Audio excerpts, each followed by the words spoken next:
बिलकुल देशामध्ये दिवाळीचं वातावरण आहे। देशाचे पंतप्रधान मोदीजी यांनी अयोध्यामध्ये राम मंदिर बनवून दाखवलं।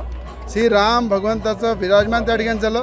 त्याच प्रसंगी अमरावतीच्या हनुमानगडी ज्या ठिकाणी 111 फूट उंच बजरंगबलीची मूर्ती स्थापना पण करत आहे, त्याचं तेथे सुद्धा देवेंद्र फडणवीस साहेब आले।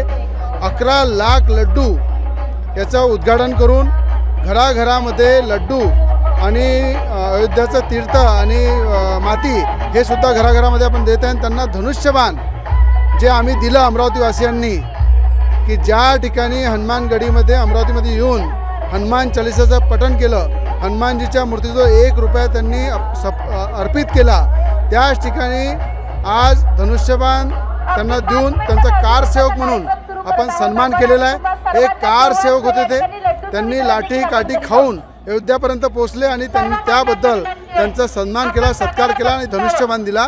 कारण उद्धव ठाकरेंना धनुष्यबाण हा पेलत नव्हता। श्री राम भगवंताचा धनुष्यबाण हा अशा व्यक्तीचा असला पाहिजे ज्याच्यामध्ये श्रीराम भगवंताचे विचार आहे, बजरंगबलीचे विचार आहे, ज्याच्यामध्ये हनुमान चालीसा म्हणण्यासाठी ज्यांना जेलमध्ये टाकलं उद्धव ठाकरेंनी, अशा माणसाजवळ धनुष्यबाण शोभत नव्हता। म्हणून हा धनुष्यबाण एकनाथजी शिंदेजवळ गेला।